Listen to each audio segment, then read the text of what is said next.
Well, it looks like he's stuck.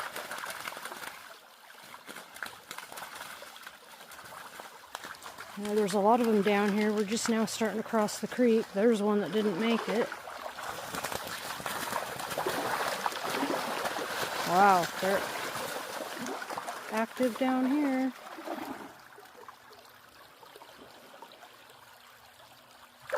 He's probably going to sit there and die. And I'm not going to try to go move that stick and get all wet either. Oh, Rigby, you can't be drinking this water. Yuck. No way. Okay, well, we're going to try to cross on that log over there and go up the hill.